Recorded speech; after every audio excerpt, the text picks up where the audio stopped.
Praise God. Brighten the corner where we are. Ang ibig sabihin po, huwag kang mapundi. Magliwanag ka, saan ka man naroon. Sa bawat sulok ng mundo nating kinagagalawan.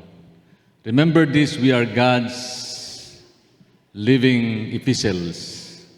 Ibig sabihin tayo po yung buhay na patotoo patungkol sa pagpapahayag ng kadakilaan ng Diyos. Light of the world, salt of the earth.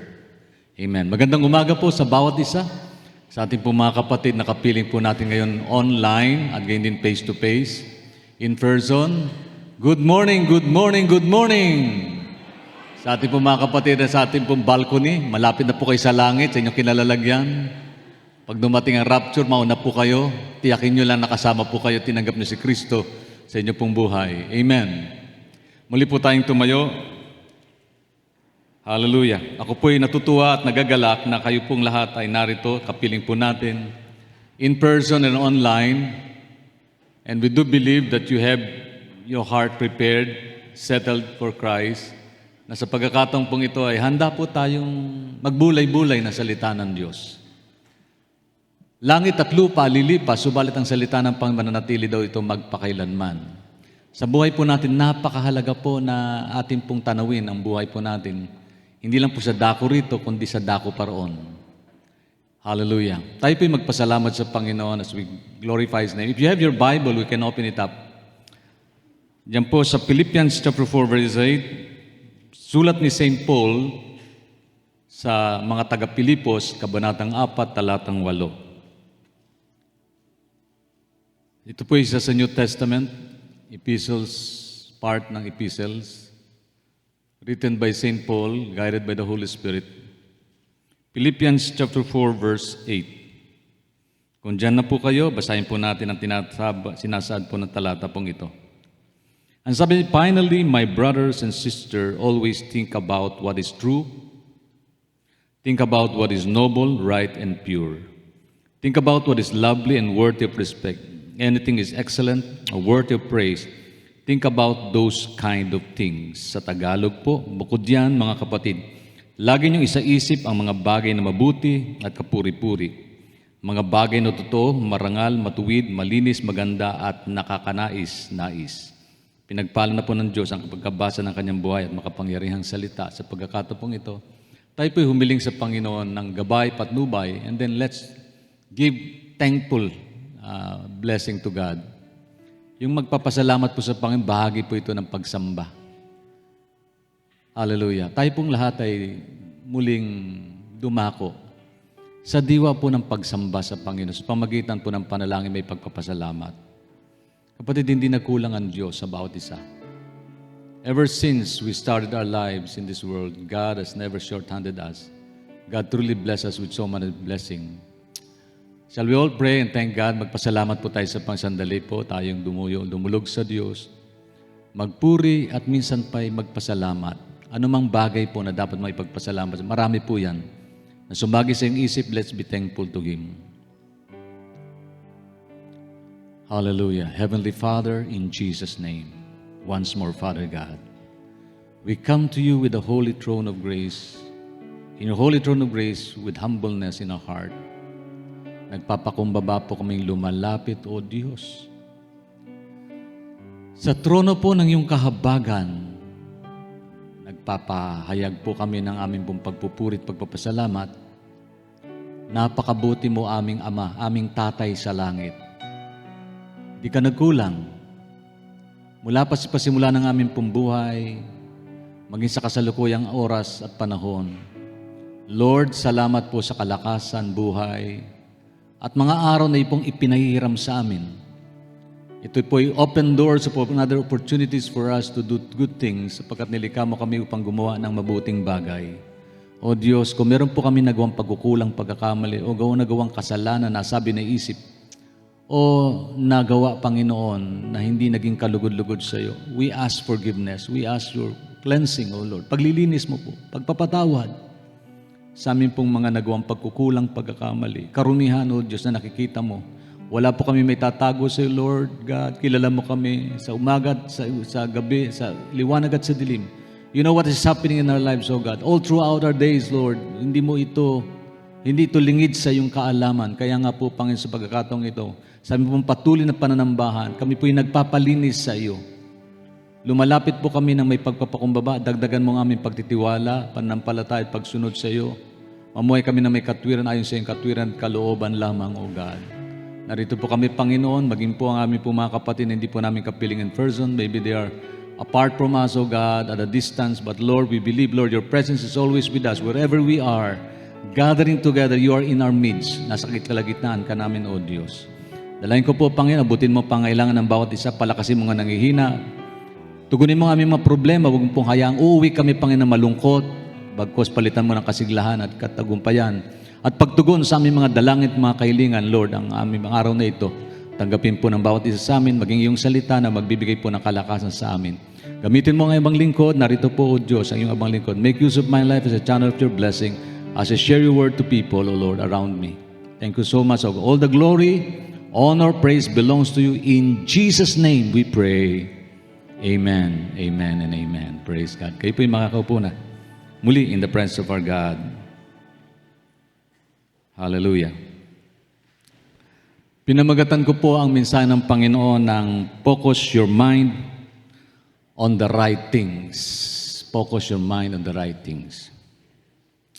Hallelujah. Pagising pa lamang natin sa umaga, marami nang naguunahan sa ating isipan na nagsasabi na unahin mo ako. Ang sabi ng cellphone, i-text mo na ako. Ang sabi ng TV, buksan mo na ako, makinig ka na ng balita at manood nito. Ang sabi ng banyo, maligo ka na dahil papasok ka pa.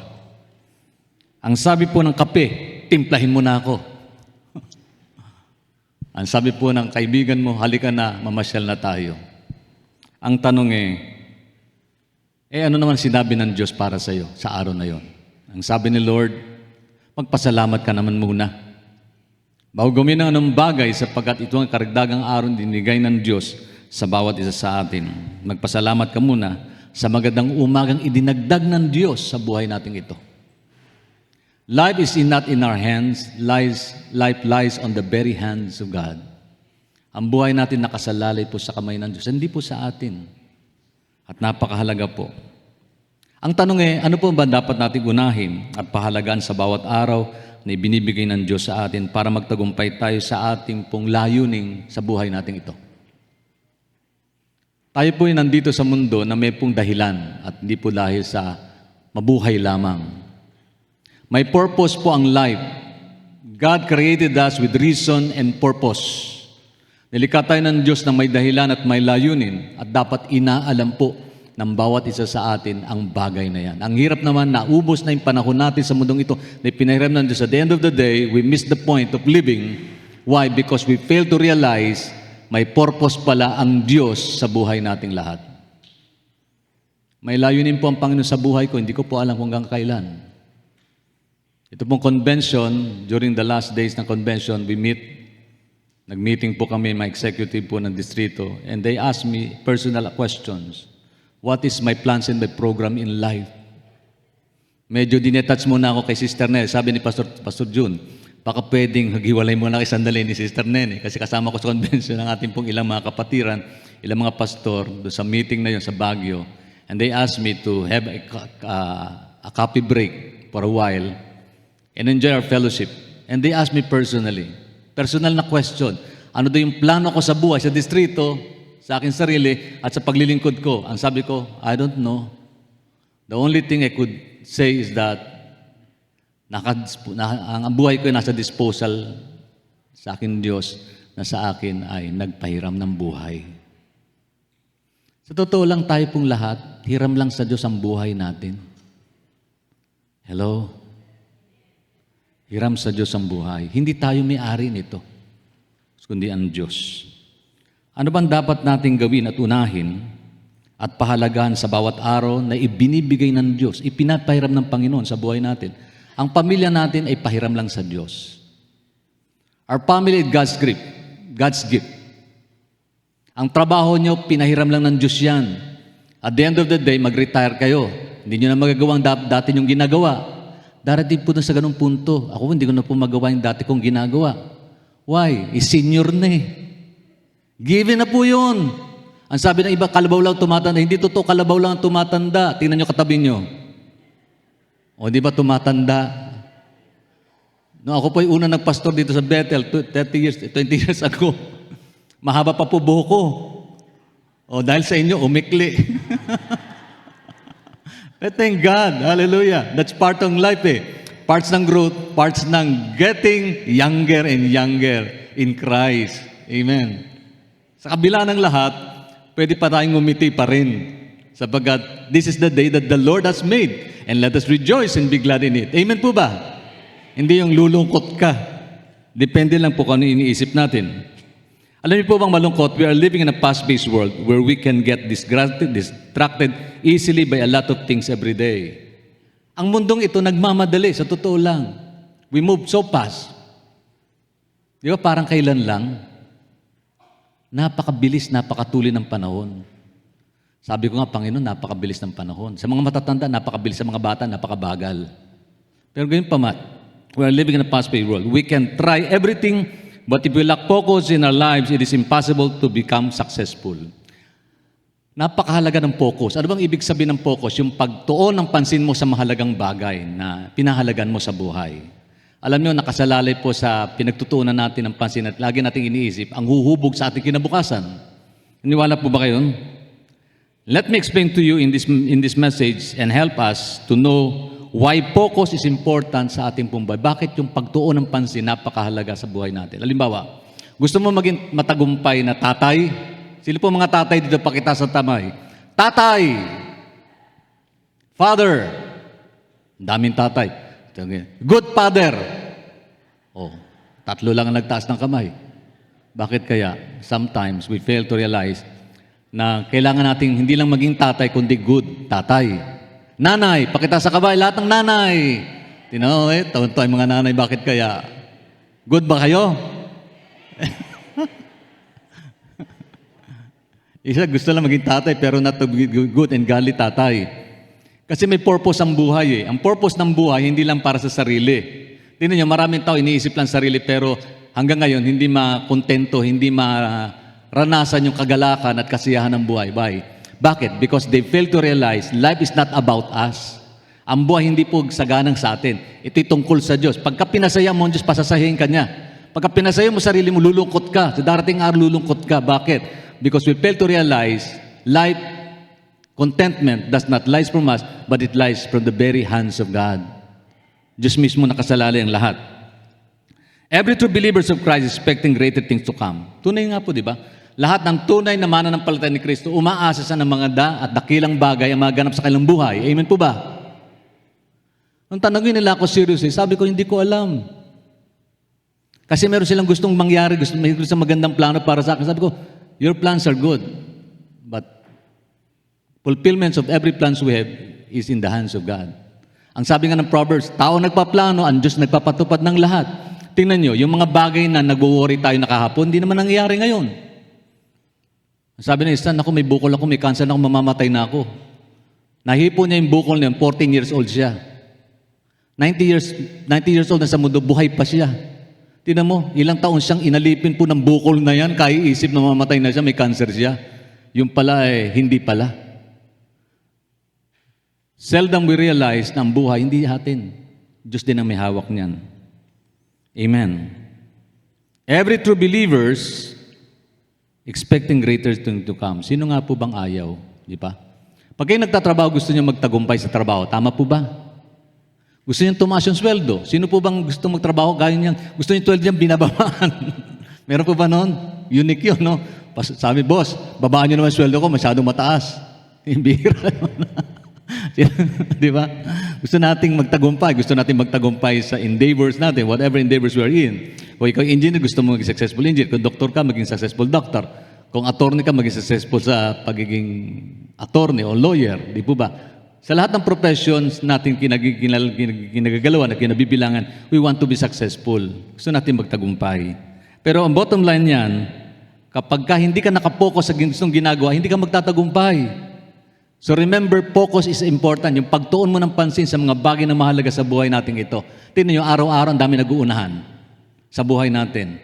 Alam ko po na tayo nandito, hindi ko lang alam na may dahilan po. I don't know what's the reason behind the motivation po ninyo. Ang sabi ng anak, linggo na, gumising ka na, nakakaya naman, si pastor nangangaral lang, hanggang dito, nandito ka pa sa bahay. Kaya ka ba nandito dahil tinagalitan ka ng nanay, tatay mo, kaya dumalo ka sa gawain. Depende po yun. Ako po'y naniniwala, lahat po tayo may reason, may dahilan kung bakit tayo nandito. Amen po ba? Ano yun? Ano yung nagmo-motivate sa atin para gawin isang bagay? Saan natin itinutuon yung ating pansin, yung ating kaisipan? Sapagkat ito po ang pinaka-context niyan. Kung ano yung lagi mong iniisip, ito yung huhubog sa iyo sa layunin ng iniisip mo. Halimbawa, sino dito laging magagalitin? Wala, ang babait naman ninyo. O may nagtaas ng kamay, honest siya. Oh, sarilinin mo na lang, baka sabihin. Lagi magalitin. Bakit ganun? Kasi lagi niyang iniisip, magagalit siya. Pero pagka iniisip mong magiging masaya buhay mo, lagi mong iniisip yung ipopokus mo sarili mo, gusto mo magiging masaya ka. Pag pinokus mo sarili mo, magiging magagalitin ka. Whatever you focus on something, you think about, it will build your life around. That will build your life around. Yan po yung uhubog sa iyong buhay. Yan po yung makikialam ng buhay mo. Tingnan nyo. Kapag lagi mong iniisip kabastusan, magiging bastos ka. Fine. Kapag lagi mo isang kabutihan, magiging makabuti ka. Kapag lagi mo iniisip si Lord, magiging makadiyos ka. Ganun lang yun eh. Focusing ourselves on what is right and what is true. Doon po sa ating binasa, reflect mo nga yung ating binasa. Ang sabi na sa Philippians chapter 4 verse 8 ganito. Tingnan niyo po. Ang sabi ni Paul, finally, my brothers and sisters, always think about this thing. Always think what? Lagi daw natin isa-isip ang mga bagay na ito. Paki-reflect mo anak yung muli dun sa ating PowerPoint. Sabi dito, tingnan nyo. Bukod yan, sabi dito, mga kapatid, lagi niyong isa-isip. Always think about what? What is true. Kung ano yung totoo. Think about what is noble. Kung ano yung kapuri-puri, mabuti, totoo, marangal, matuwid, malinis, maganda at kanais-nais. Isipin daw lagi natin yun. Ang tanong ay ganito, ano iniisip nyo sa mga oras dito habang nakatingin sa akin? Malas iniisip nyo, Pastor, tapusin nyo na, inaantok na ako. Ay, nasa isip nyo. Talagang antokin kayo. Kahit hindi ko tapusin, matutulog kayo. Kasi yan nasa isip nyo, matulog eh. Di ba? Whatever is in our mind, that will build our character. Yan pong huhubog sa ating kinabukasan. Amen. As I've said, pag-isip pa namin na sumaga, marami nag-uunahan sa isip natin. We might have a clear and definite answer to the question. Maraming magkaroon tayo ng, alam niyo yung madalas kong tinatanong, every time I share the gospel, yun, 3 very important basic questions. What is the first question? Who am I? Tiyak may sagot kayo dyan.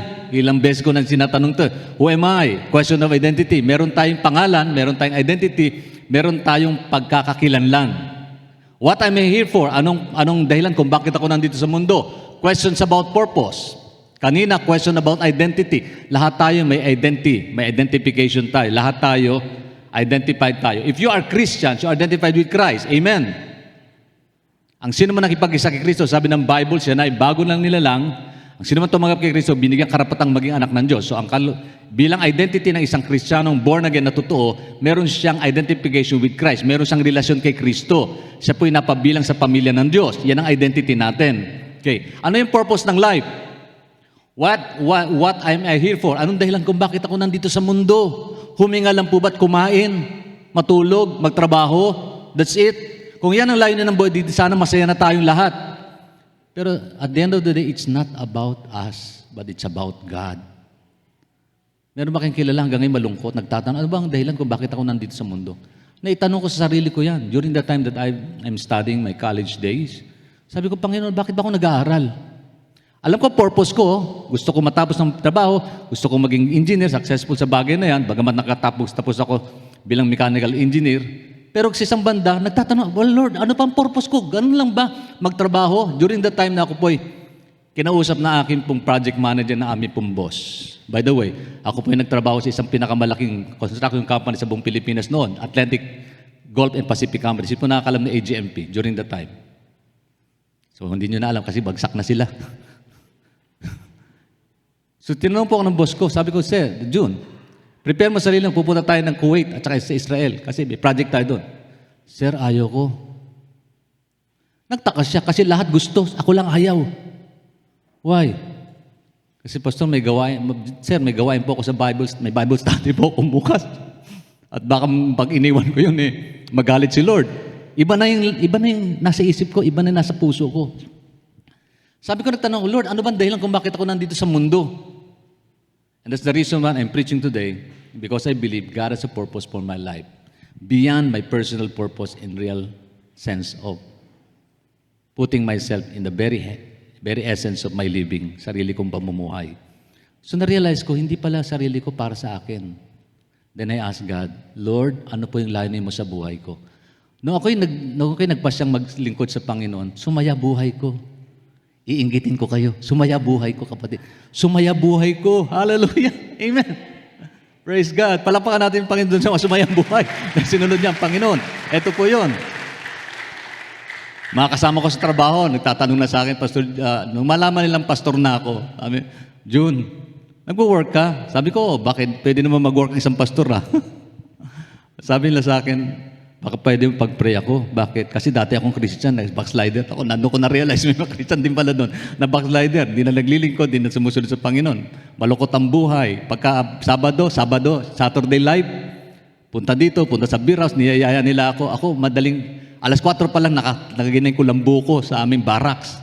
Ginugulo nila ako, tinatanggal nila ko lambu, iniinis nila ako, sinisipan nila ang higaan. Ginigising nila ako, sabi, killjoy ka naman, sumama ka sa amin. Sabi ko, Lord, bigyan mo ako ng patience, oh God, and love for them, for these people. Iba na yung pananaw ko, iba na yung damdamin ko, iba na yung layunin ko sa buhay. Sabi ko, Panginoon, why am I here for? Ano ang dahilan kung bakit ako nandito? Sino po sa inyo hanggang ngayon nagtatanong, ano ba ang layunin ng buhay mo? Hindi, may tumawag sa akin madaling araw, alas 2. Pastor June, baka pwede kang makausap. Isang mayamang tao, kilala ko po siya. Manager ng bangko, nasa beer house siya, ang gulo ng cellphone niya. Gulo. Sabi niya, Pastor June, baka pwede kang makausap. Bakit? Lalungkot ang buhay ko Paano ba ako sasaya? Sabi ko, umuwi ka ng bahay mo. Hindi, magulo rin sa bahay. So, sinare ko si Jesus sa buhay niya. Then she realized na si Jesus pala ang magpapasaya sa kanya. That's the bottom line of life. Without God, ang buhay natin magiging walang kabuluhan. Sa totoo lang. Gusto niyong sumaya buhay niyo? Pagariin niyo si Jesus. Because only Jesus can satisfy our souls. Amen. The world will try to satisfy us with longing in our hearts, with all the things that the world can offer to us to make us happy. But at the end of the day, hindi naman talaga totoong magdudulot ng kasiyahan. Pansamantala lang yan.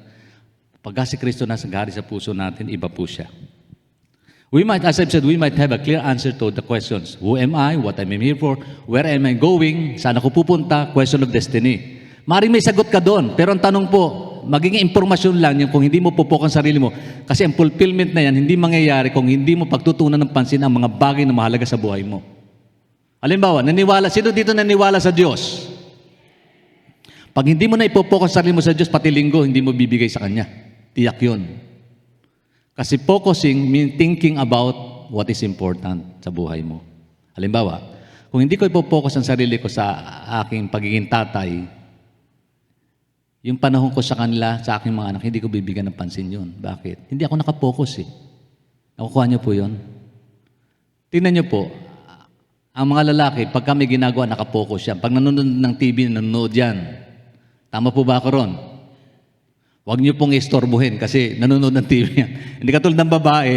Babae, ibang pagkalilik ka ng Diyos ka babae. Hindi ko alam ano bang meron sa tadyang namin. Bakit gano'n kayo? Kaya sabi ng di ba? Hinugot sa tadyang Pinatulog ng Diyos si Adan. At habang natutulog, hinugot niya yung tadyang at hinubog niya si Eva at siya inilapit sa kay Adan at siya naging buhay na nilalang at silang dalawa ay naging isa. Tignan niyo mga babae, no? Lagi ko iniisip ito. Multitasking kayo Naglalaban na, namamalansya, nanonood pa ng TV, inaalagaan pa ang anak. Lahat yan ay kayang-kaya. Di ba ba? Amen po. May chismis pa yan. Nakikipag-chismis pa yan. Pero lalaki hindi. Pagka ginagawa yan, wag niyong istorbohin. Bakit? Hindi niya kayang yung multitasking. Ako, pag ako may ginagawa, hindi ako inistorbo ni Stella. Bakit? Alam niya yung focus ko Nakakaintindihan po ba tayo? Ganon din po sa Panginoon. Yung relasyon natin sa Diyos, hindi mapagtitibay kung hindi natin ipopokus yung ating isipan patungkol sa Kanya. And thinking about God is so important sa paglago natin sa buhay pananampalataya. Young people, anong laman ng isip nyo sa mga oras na sandaling ito? Kung hindi si Lord, abay, delikado yan. Iba uhubog sa isip nyo. As I've said, kung hindi tayo nakapokus doon sa mga tanong na yon, kahit may sagot kayo, baliwala yung sagot na yon. Who am I? I'm a child of God kasi tinanggap ko si Kristo. Why I'm here for? Alam ko, nandito ako sa mundo para paglingkuran sa bigyan ng kaluwalhatian ng Diyos. Sundin siya. And then, where I'm going, ako'y pupunta ng langit sapagkat ang sabi ng banal na kasulatan, ang pinanahanan ng Diyos may buhay na walang hanggan. Pero kung hindi nakapokus yung aking buhay araw-araw sa mga bagay na yan, hindi ko mabibigyan ng realization yung mga sagot ko doon. Alam niyo po, marami pong gustong pumunta ng langit pero parang hindi taga-langit ang ugali. Sabi sa katabi mo, kapatid, hindi ikaw yun. Lahat ng mga taga-langit, praise the Lord. Sigurado kayo tatanggapin sa langit. Sa langit, walang masungit. Sa langit, mabait. Sa langit, walang nangungutang na hindi nagbabayad. Sa langit, walang bully, walang butanghero. Sa langit, walang nagmumura, walang naglalasing, walang nanggugulo. Sa langit, puro mababait. Kasi only good things will reside in heaven, will live in heaven. Amen. Sabi sa katabi, kapatid, good ka. Kaya pareho tayong sa langit. Hindi nyo na masabi. Bakit kaya? Bahala po kayo. Yet, even when we discover identity, purposes, and destiny, we must remain focused. Sa Luke chapter 4, verse 42 to 42, itong sinasabi, tungkol kay Jesus to. Basahin natin. Nang umaga na, umalis si Jesus at nagpunta sa isang ilang na puok. Hinanap siya ng mga tao at nang matagpuan ay pinag-usapan, huwag muna siyang umalis. Tingnan niyo po. Ang sabi po dyan, subalit sinabi niya, dapat ko ring ipangaral sa ibang mga bayan ang magandang balita tungkol sa paghahari ng Diyos sapagkat iyon ang dahilan kaya ako isinugo. Take note of that. Hinighlight ko po yung sinabi ni Jesus dyan sa verse 4 na yan. 4 to 4.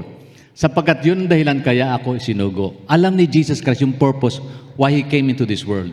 Why He lived with us. Alam ni Jesus Christ yun. Tingnan nyo, may mga tao po doon, mga Hudyong, mga believers niya, mga mananampalataya ng Panginoon. Pinuntahan si Jesus kung saan siya naroon. At ang sabi nila ganito, Lord, sabi niya nan, pinakausapan, huwag muna siyang umalis. Lord, huwag muna kayong alis dito. Gusto namin makapiling kayo. Siguro nais nilang magpakailanman kapiling nila si Jesus. Pero tingnan niyo po, no? Ang tanong mali ba yung rayunin nila? Hindi. Kasalanan ba yung mag-desire, Lord, manatili ka na lang sa amin? Hindi po. Pero tingnan niyo po, sabi ng Panginoon, subalit dapat ko rin ipangaral sa ibang bayan ang mabuting balita tungkol sa paghahari na. Bakit daw? Sapagkat dito ako isinugo ng Diyos. Alam niya yung purpose niya. Alam niya yung purpose niya. Dinistract man siya, hindi man mali yung distraction na ito. Kasalanan ba yung hiniling nila? Hindi. Actually, it is a good desire, good hangarin yun, mabuting hangarin po yun. Sabi nila, Panginoon, huwag muna po kayong umalis. Please lang. Siguro nakiusap sila. Pero tingnan niyo yung salita ng Jesus. Dapat ko ipangalang mabuting balita sa ibang bayan sapagkat dito ako sinugo ng Panginoon. Alam niyo yung purpose niya. Ang tanong ganito, alam mo bang purpose mo kung bakit ka binigyan ng Diyos ng buhay? Anong purpose mo sa araw na ito? Anong layunin ng Diyos para sa iyo? Ang problema niyan, 24 hours a day, God has provided us with blessing. 24 hours, lahat tayo magkakapareho sa oras na yan. Wala pong lumamang dyan. Baka naman yung orasan nyo, 13 hours, bawat daro. 12 hours lang yan. Doblehin mo 24 hours. Tama? 24, lahat tayo, mayaman, mahirap, marunong mangmang, sino ka man. 24 hours lang binibigay ng Diyos bawat araw sa atin. Hindi mo pwedeng i-impok yan, hindi mo pwedeng i-bangko yan. Bukas ko na lang gagastusin yung ilang karong oras. Hindi mo pwede. Lost time and spent time is already a lost time. Di ba? Ngayon, tingnan nyo, lagi kong binabanggit ito, hindi lang sa mga pa-okasyon pag may lamayan. 24 hours, 8 hours kong matulog. Sino dito 10 hours kong matulog? Minsan 12 hours. Napakasipag mo matulog, okay ka, 12 hours. Lagyan natin sa 8 hours, yung common, di ba? Ano pa? 8 hours yung normal na trabaho. Beyond that, overtime ng tawag doon. Amen po ba? So 8 plus 8 equals 16. Pag natutulog ka, sino nakikinabang nito? Ang Diyos ba o ikaw? Ikaw natutulog hindi naman ng Diyos Pag nagtrabaho ka, sino nakikinabang sa sweldo mo? Ikaw ba o Diyos? Hindi, ikaw. So 8 plus 8, 16. Ilang oras ka kung magkipaghuntahan, magkipaglakwatsahan? Kasi inabot ng madaling araw, 4 na oras. Dagyan natin 2 hours to spend time dealing with other people. So ilan na yon? 18. Ilang oras kayo kumain? Agahan, tanghalian, hapunan, merienda pa. At may mga siesta pa sa gabi. Lagyan na natin 2 hours. Maximum yun, 2 hours. O minimum, 2 hours. Sa iba, minimum yun. Sa mga Tagaloacan Bethel, they always eat. So 24 hours eating. So ilan na yun? 20. Manood ng TV, telenovela pa. Tapos yung pinapanood nyo hanggang ngayon, walang ending.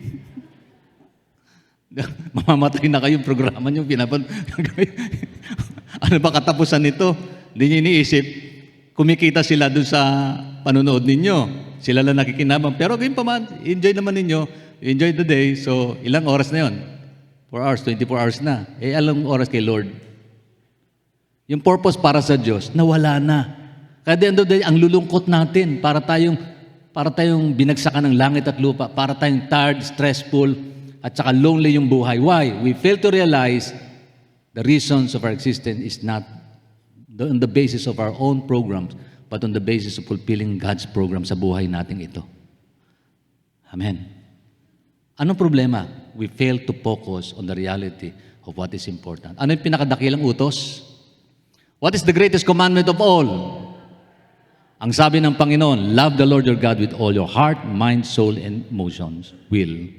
Ibigin ng Diyos ng buong lakas, puso, kaluluwa. Ano daw? Isip, puso, kaluluwa. Lakas. Ang tanong naubos na lakas mo, para naman kay Lord. Mag-pray nga, nakalimutan niyo mag-pray lagi. Kailangan pa mabulunan. Naku. Kalimutan mag-pray. Di ba?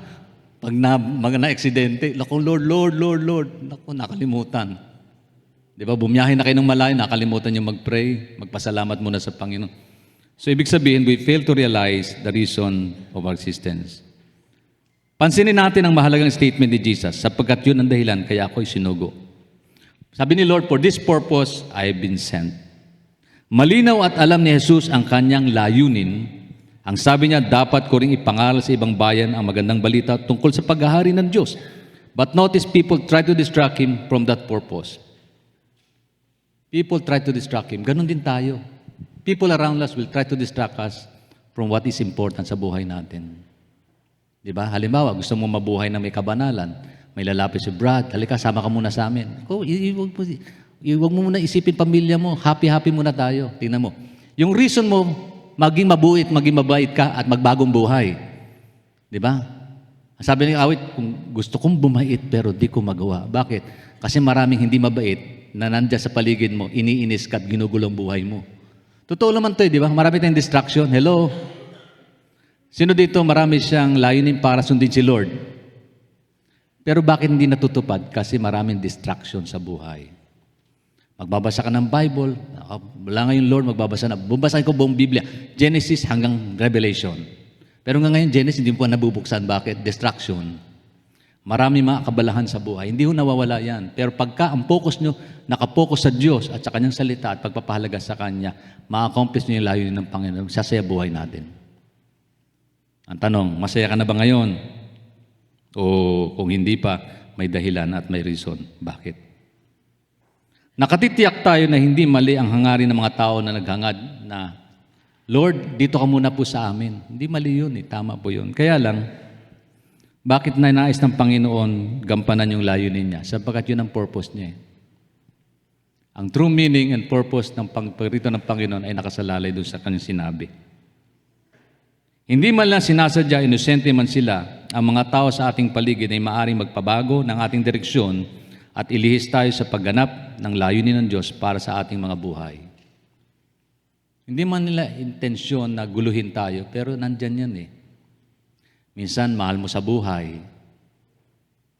Alam niyo, ako po yung magpastor. Sabi ko sa nanay ko, Tay, sabi po ni Lord, maglilingkod ako sa Kanya. Hindi sila kumimik, sila kumibo. Alam ko ang lumungkot sila. Parang sinabi tapos nadinig ko yung bulong na, paano na lang apo ko, paano na lang buhay mo, paano na lang sila. Parang ang dating, pag naglilingkod ako sa Diyos, maghihirap ang buhay namin. Mga anak ko maghihirap, maglilimos kami. Bagamat sa totoo lang, ganun po ang minsan ang takbo ng ministry. Kasi walang sweldo eh. Walang sweldo. You know, the reason why both me and my wife decided to follow the Lord 100% sa full-time commitment sa ministry. Kasi yun ang dealing ni Lord sa amin eh. Dealing ng Panginoon sa amin. As I've said, both of me and my wife, both of us are engineer, no? Pareho kaming engineer niyan. Pero bakit ito iniwan namin yung bagay? Hindi ko sinasabi, iwan yung trabaho nyo ha, ito'y para sa amin. Kung ikwento ko lang yung buhay ko, baka isara nyo negosyo nyo, sabi ni Pastor, hindi ko isara negosyo nyo, hindi ko pinagre-resign kayo. Sa amin po ito, kasi dinil ni Lord yung buhay namin according to His program and plan. So once we decided to follow the Lord, meron po mga distraction. Then dumating po sa amin yung nagkasakit yung aming anak na babae. Unti-unting nauubos yung savings ko. The last project ko, may naipon ako, unti-unting nawawala, nauubos hanggang to the point na susugod namin sa ospital, wala kaming madukot sa bulsa. Tapos sabi ng diablo, yan, sunod ka ng sunod sa Diyos mo, iniwan ka na. Buti na lang, may wife ako na mahal na si Lord at dun siya sa Panginoon. Kasi gusto kong bumalik sa trabaho, gusto kong bumalik ulit sa aking endeavor.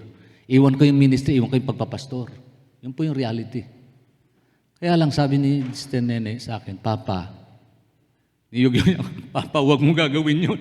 Huwag mo gagawin yun. Mahirap lumayo sa kalooban ng Diyos. So, yun, salamat. May wife ako na, sabi ko nga, safety net ba ng buhay? Na pagka may problema ka, pag may problema ba, pag binanggit ko sa inyo, unawain niyo ba ako? Baka sabihin niyo, pastor ba, ganyan, nangihina. Walang pastor nangihina, dapat ang pastor malakas. Sabi ko sa kanya, mama, ganito. So, salamat. Nag-push through kami kay Lord. Dumating po sa punto na inihimatay si Jenjen noon. Nawala ng malay.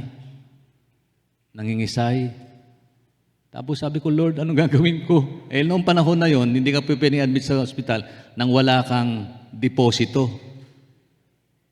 Hello, panahon noon. Anong taon yun na? 90s na yon. Early 90s. O late 90s. Ng panahon na yon. And then, sugod namin sa ospital, unknowing, gumagalaw pala ang Diyos.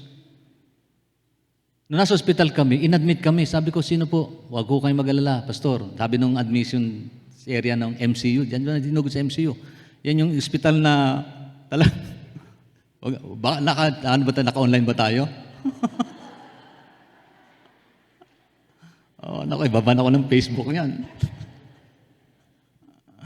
Hindi, lahat naman ng ospital ng panahon noon, talagang hindi ka masyadong admit pagka wala kang deposito.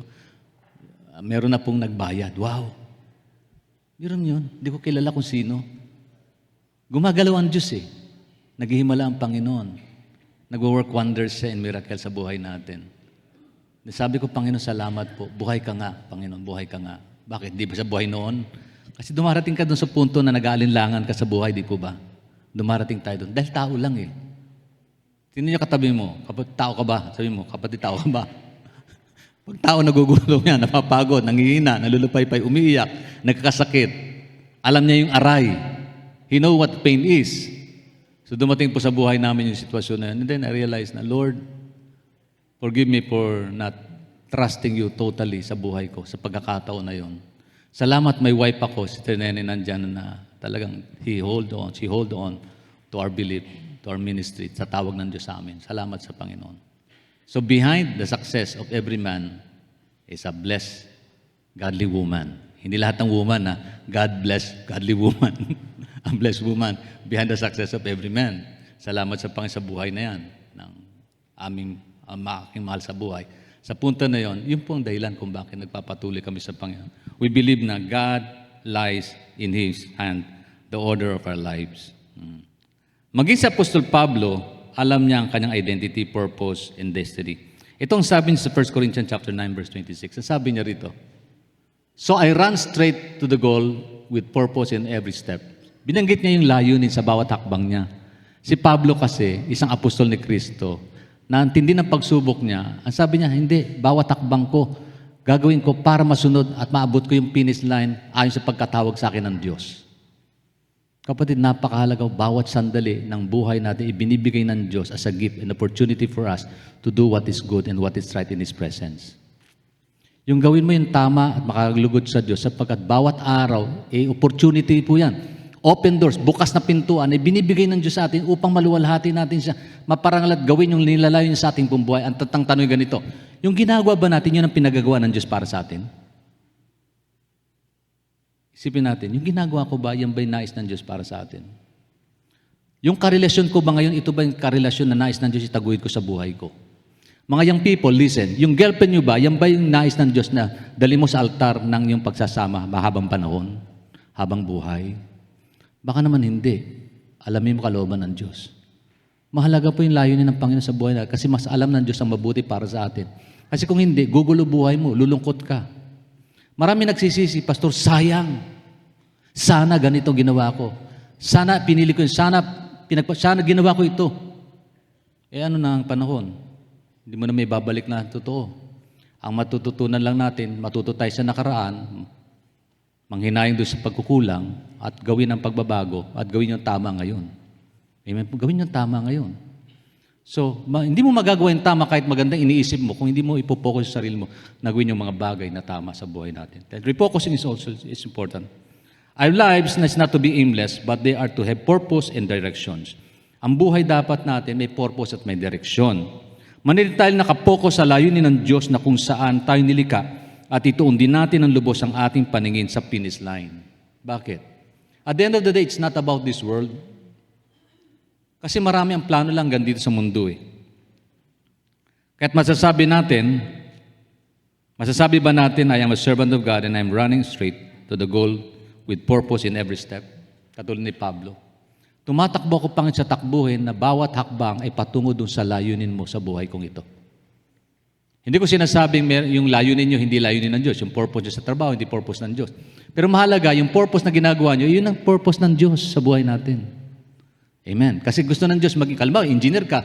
Kung layunin ng Panginoon maging engineer ka, maging matagumpay ka at mabuting engineer at good engineer and be humble and serve as for the glory of God. Kung politician ka, maging godly politician. Kung tatay ka, maging godly tatay. Di po ba? Hindi lang maging tatay. Dami yung tatay pero hindi godly. Makadiyos. Kung lawyer ka, maging makadiyos ka. Maging tapat ka sa trabaho mo. Kung doktor ka, maging tapat kang doktor. Kasi purpose ng Diyos, maging tapat tayo sa layunin niya at kaluwalhatian at kadakilaan niya. Sabi nga, in everything we do it for the glory of God. That's the bottom line of life. At kung hindi mo gagawin, hindi sayang buhay mo, lulungkot lalo ang buhay mo. Marami na akong nakausap na successful sa mundong ito, pero malungkot. Malungkot. Mayayaman, malungkot. Malungkot. Meron akong hinandog na bahay. 5 stories yung kanilang bahay na isang congressman. Hindi ko na babangkit kung sino. Baka sabihin, chinismis ko siya. Pero hindi naman siya nakikinig kasi nung mag-usap kami, dinalo ko sa heart center. Ang ganda ng kwarto pala sa heart center, meron palang special room sa heart center. Yung bang parang bahay, may sala, may reception, merong cubicle yung kanyang doon. Galing. Kaya lang, ang lungkot naman ng buhay niya. First floor, yung anak na second floor, third floor, hindi sila nag-uusap. Sabi ko, laki-laki ng bahay, pero ang lungkot. Mabuti pa doon sa Mindoro, ang bahay, tinuhog lang na 4 na kawali, lagyan ng sawali, palapa ng niyog. Si tatay, sinali si ate, si kuya, nandoon, nagkakatipo. Ang kanilang kinakain, nilagang kamote, nilagang saging. Pero masaya silang naghahapunan. O, saan pa kayo? Sa mansyon? Nagtagumpay ka nga sa mundong ito, sa larangan ng pananaw ng mundo, pero ang lungkot naman ng buhay mo, hindi kompleto pamilya mo, pinoproblema mo araw-gabi, wala kang kagalakan, o yung masaya ka, kahit ito lang bahay mo, wala kang television, wala kang kuryente, pero masaya ka nagsasama, kompleto kayo. Pag dumating ang buhay ng wakas nito, sa Diyos ka pupunta. Because the end of the day, it's not about us, it's about God. So refocus ourselves on what is important. I-focus natin sarili sa mga bagay na mahalaga. So focus our mind on the right things. Gusto mo bang laging masaya ang iyong buhay? Sino dito gusto laging masaya buhay niya? Ayaw nyo? Pagpipray ko, Lord, ayaw niya, palungkutin mo buhay niya. Madali mag-pray, no? Panginoon, palungkutin mo buhay. Paiyakin mo siya, Panginoon. Ang sabi nga, the prayer of a righteous person availeth much. Kaya wag niyong ipanalangin sa mga matuwid. Yung, Pastor, pag-pray niyo, lumungkot buhay ko. Talaga, pag-pray ko kayo. Pero pag-pray natin, sumaya. Amen. Amen. Gusto mo bang laging masaya ang iyong buhay? Well, gawin mong laging healthy ang iyong isip. As I wind up with this message. Ang magkaroon ng kalusugang pangkaisipan ay napakahalaga sa masayang pamumuhay. Tawag dyan, mental health is essential to happy living. Amen. Alam mo, naranasan ko ito eh. Na-stress ako, kaiisip ng mga problema ng miyembro ng distrito. Sabi sa akin ng meeting namin, Pastor, ba kayo natutuwa? Ang dami dumalo ng ating convention ngayon. Nakakatuwa nga, pero lahat ng problema ko. Sino dito mayroong 2 anak? 2 lang problema nyo. Sino dito may 5 anak? 5 problema nyo. Sino dito napakaraming anak? Ang daming problema nyo. Gusto nyo magpastor? Bawat miyembro, problema ninyo. Salamat, may Diyos na naman problema natin. Ang sabi ng cast all our cares upon Him for He cares for us. Eh, di bigay mo sa Diyos. Amen po ba? Minsan natutunan ko pagdating ng bahay, yung cellphone ko off. Oh, buti na lang walang signal po dyan. Building kasi siya, walang signal. Kaya may mga tawag sa akin, paggabi ko na sasagot. Eh paggabi, medyo less na stress nun. Kasi hindi nasasariwa. Sabi ko, Panginoon, nakakatulong pala yung lagi mo iniisip yung mga bagay na tama. Kasi hindi naman lahat ng bagay mareresolve mo sa sarili mo, di ba? Hindi lahat ng problema kaya mong sagutin. Amen po ba? Halimbawa, Pastor, ano pong gagawin ko sa nanay ko? Kasi sabi ng doktor, nakasalalay po sa akin yung pag-alis ng tubo. Ibibigay sa yung problema niya, ang bigat-bigat. Pag sinabi mo, sige, pumayag ka. Pag namatay, si Pastor kasi pumayag. Hindi sinisip pa ako. Di ba ang hirap nun? Hello? Ang hirap nun, di ba? Ano gagawin mo? Iniisipin mo yun. Panginoon, Lord, hindi ako makatulog, kaya isip doon. Sabi ng Lord, cast all your cares upon me, for I care for you. Bakit ko isipin? Yung mga bagay na wala akong control. Amen. Sino dito namumroblema sa presyo ng bilihin? Good. Honest lang po yun. Tapos hindi na kayo makatulog sa kaiisip. Sino naman dito kaiisip no, hindi na nakakatulog? Hindi na nakakain, hindi nakakatulog. Sinong talo? Sino dito na problema ng pandemic? Lahat tayo. Sino dito kinabahang mamamatay? Lahat tayo. Pero ngayon buhay pa kayo. Ano ibig sabihin lang noon? Yung ating inaalala at kinakabahan noon, hindi naman nangyari. Pero salamat may Diyos na nakakaalam ng buhay natin. At dapat lang ipagkatiwala natin sa Panginoon ang bagay-bagay na yan. Amen po ba? So healthy life, mental health is important to our happy life. So for mental health, you must focus your mind on the right things.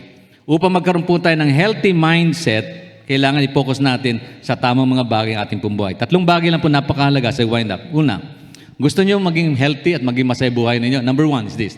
Think about Jesus. Think about Him. Isipin niyo ang Panginoon. Isipin niyo si Lord. Ang sabi ng Bible, the joy of the Lord is my strength. Ang kagalakan ng Panginoon aking kalakasan. Sino dito magpapatotoo mula nung makilala niya si Jesus Christ, sumaya kahit paano ang buhay niya? Ulitin ko sinabi, baka hindi niyo nadinig.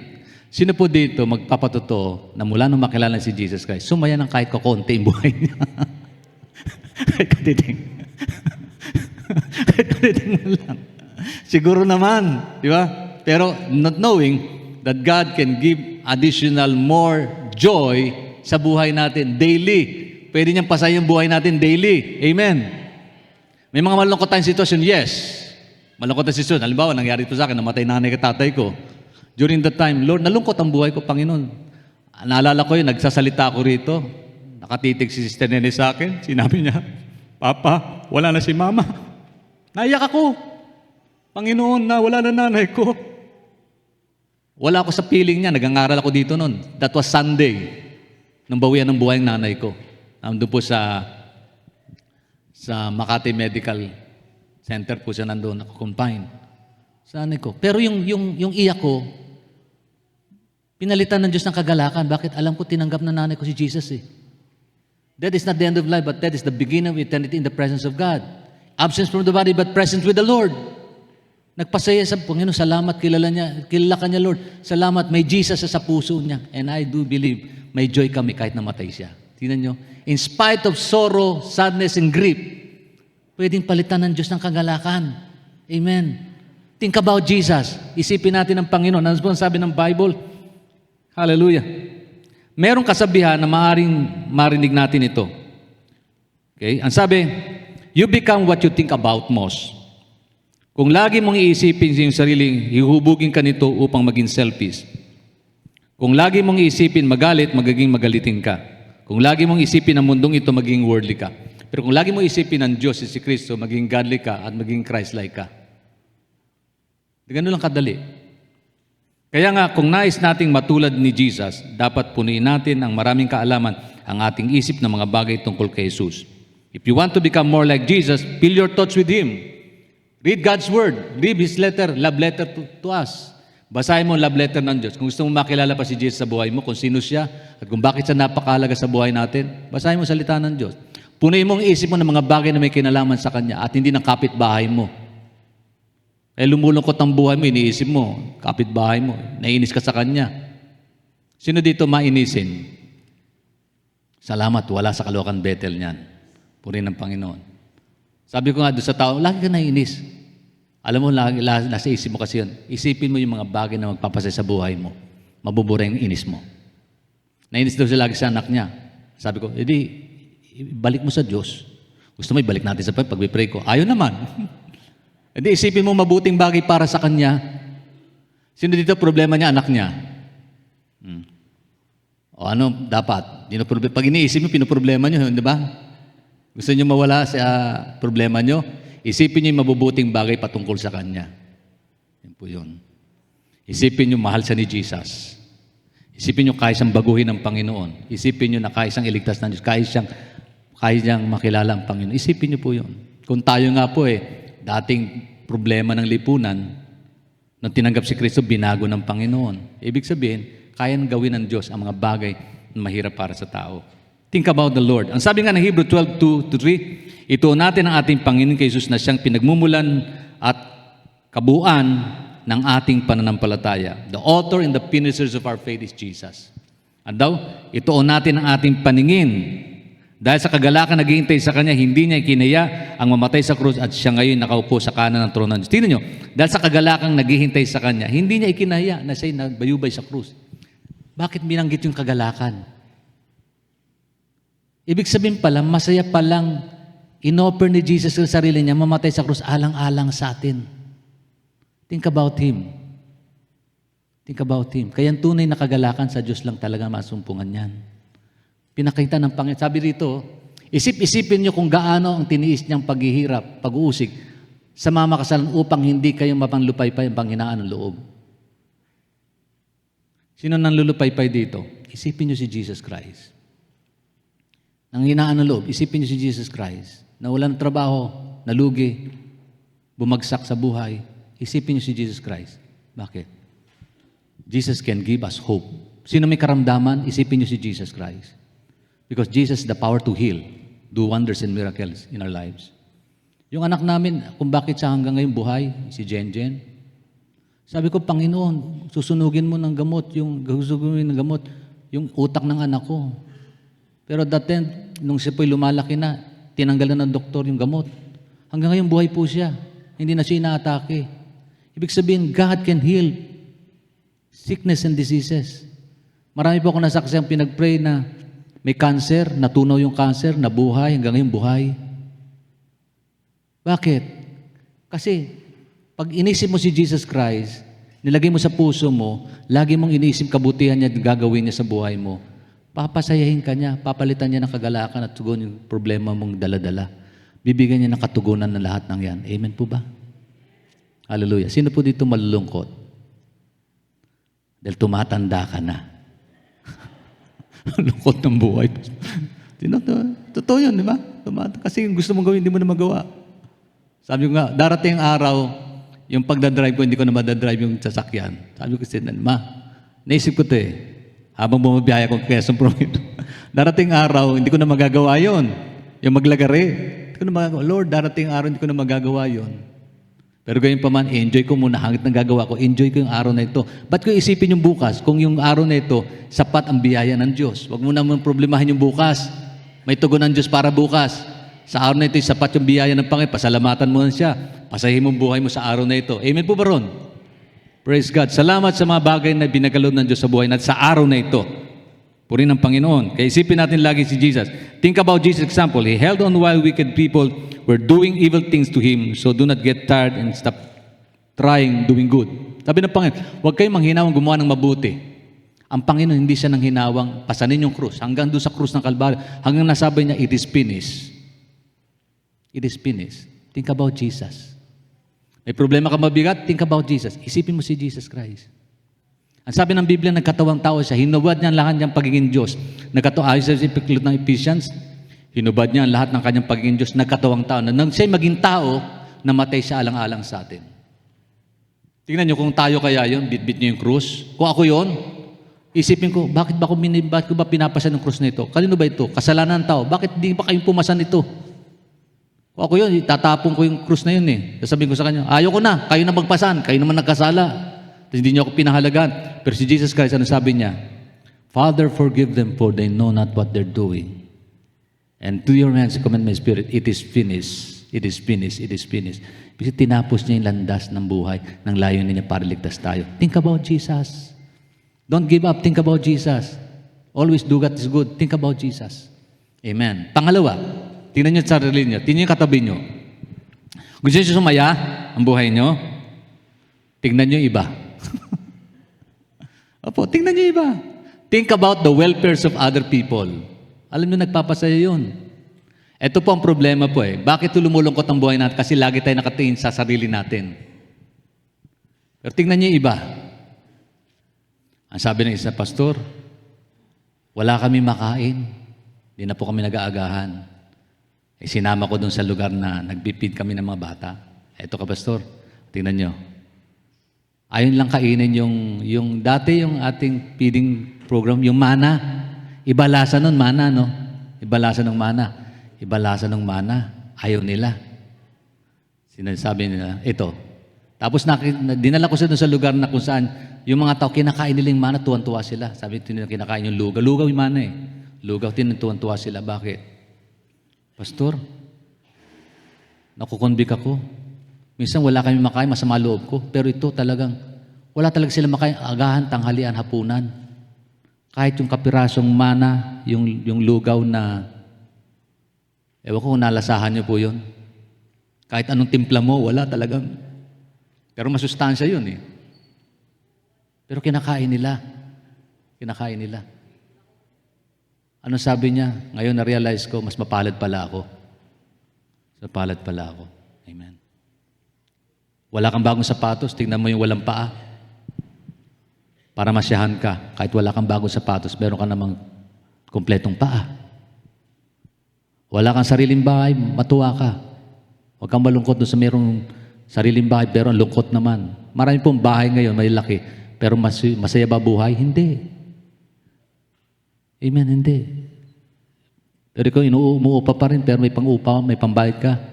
Salamat pa rin sa Diyos. Binigyan ka ng pambayad, buwan-buwan. Kahit wala kang sariling tahanan. Amen po ba?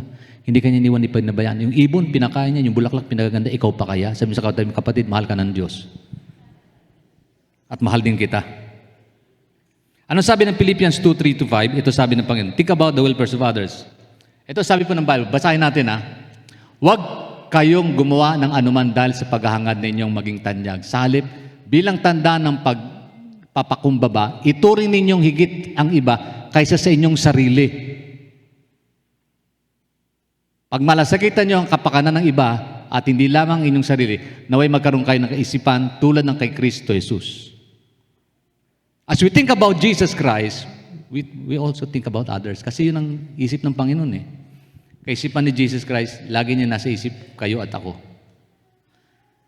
Tingnan niyo, ang taong selfish, laging malungkot yan. Bakit? Kasi lagi niya ikinukumpara sarili niya sa iba. Ang wala sa kanya, kinainggit niya. Magkakaroon din ako niyan. Sino? Hindi siya masaya. Meron na siya, pero hindi siya masaya. Bakit? Magkakaroon ako niyan. Sino dito may bagong sasakyan? Mga katawa, bagong sasakyan. Tapos meron tumabi sa iyo yung mamahaling sasakyan. Oo, Ferrari, Lamborghini, yung mga high-end. Di ba ang dating nun? Magiging maliit ka. Di ba ba? Pero ang tanong ay ganito, magkaroon ka ba nun sa saya buhay mo? I doubt it. I doubt it. Doubt it. Bawal nga yung overspeeding.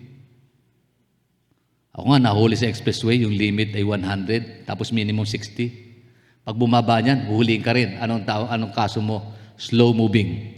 Yung ako, slow moving. Totoo po yun. Kasi na ako'y nagbayad, 2,000 po penalty ngayon, 2,000. Yung katabi ko, sabi, ano bang kaso mo? Slow moving. Reckless driving ang kaso niya, slow moving. Kasi nag-loss siya ng limit. Yung 60, naging 55 sa kanya, naaspatan siya ng camera. Slow moving, 2,000 ang bayad nun. Yung iba naman, nagmamadali, fast moving, nag-overspeed. Eh di, ganun din. Ibig sabihin, ang tanong ay ganito, meron ka man bago, luma, hindi mo naman patakbo sa gusto mo, eh di, sasaya ba buhay mo? Ibig sabihin, wala doon nakasalalay ang kasiyahan, kagalakan ng buhay. Amen. Tingnan niyo sarili niyo po at tingnan niyo kapwa niyo. Ano yung pangailangan nila? Abutin po natin. Sasaya buhay niyo. Ito po yun. Ang sabi po doon sa kapakanan ng iba, isipin din natin sapagkat yun ang isip ni Kristo. The Bible says, don't just think about your own fear, but be interested in others too. In that way, okay, we are doing things that will glorify God and will make us happy. And then lastly, think about your life being designed for eternity. Bago yun, dito ko wind up yung isang bagay. No? Bakit masayang tumulong sa iba? Kasi dinisenyo ka ni Jesus Christ para gawin yun. At magagawa mo yun pag si Kristo nasa puso mo. Yung masaya mong tulungan ng kapwa mo. Yung meron ka, i-offer mo at ibibigay din sa kapakanan ng iba dahil wala siya. Sumasaya buhay nun. Naranasan niyo po bang magbigay? Magkaloob para sa pangailangan ng iba? Iba damdamin po noon. Iba damdamin. Iba yung dama ng taong tumutulong sa kapwa. Anong gusto niyo po? Tumanggap ng tulong o kay tumutulong? Oh. Eto kami po sa aming mga pastor, meron kami tinatawag benevolence department. Ang benevolence, ang ibig sabihin sa Tagalog niyan ay kawang gawa. Pero insurance ang dating. Naguhulog po kami para pag may namatay na pastor, may matatanggap siya. Yan. Sa amin pong kasalukuyan, sa STDC, meron po kaming hinuhulog na ganitong amount. Pag namatay, tatanggap yung pamilya. Hindi yung pastor kasi pa namatay, yung pamilya tatanggap na ganitong halaga. Yung iba, nagbibigay, inaantay na, ba't ka nagbibigay? Para pag namatay ako, may matanggap pamilya ko. Yan. Wala namang problema, hindi naman mali yun. Pero iba yung kaisipan, bakit ka nagbibigay? Para pag namatay siya, may maibibigay ako. Iba yung dating nun. Nagbibigay ka, hindi para sa iyo, para hindi sa kapakanan ng iba. Hindi lang po patungkol ito sa may namatay, kundi sa may sakit, pangailangan, nagkalamidad, yung halimbawa, calamity, yung support, halimbawa, nasunugan, so merong pang matatanggap, kahit pa paano matatanggap na bagay. So bakit ka nagbibigay? Para kung mayroong nangyari sa kapwa ko, makatulong naman ako kahit pa paano. Yun ang kaisipan po. At kapag ginagawa, masaya ang kalooban mo. Hindi yung, tinan nyo, sino yung malungkot? Yung bang, at the end of the day, bakit naman ako wala? Hindi ka naman namamatay, hindi ka man nasusunugan eh. Pag nasunugan ka, bibigyan ka namin. Sino po sa inyo gusto masunugan? Nakahanda bang lawan medal sa porta? Di ba? Mas maganda yung tumutulong kaysa sa tumatanggap. Di ba? Sino gusto magkasakit? May medical help. Di mas maganda yung tumulong ka na lang, huwag ka na magkasakit. Lord, tulong ko na lang sa kanya ito kasi may sakit siya. Hindi makagalakan dala nun. Magagawa mo lang ito at masaya kapag si Jesus Christ sa puso mo. Yun po yun. Then lastly, ano yun? Ito maganda. Think about, dinisenyo tayo ng Diyos for the purpose of eternity. Okay? Bakit kinatatakutan ng tao mamatay? Sabihin mo sa kapatid, mamamatay ka rin pala. Sige po, sabihin nyo. Ayaw nyo, bakit? Natatakot, pastor, bad words yun. Hindi ho bad words yun. Reality yun. Tunay na salita. Sabi nga ng Bible mapalad daw ang taong pumupunta sa lugar ng namatayan.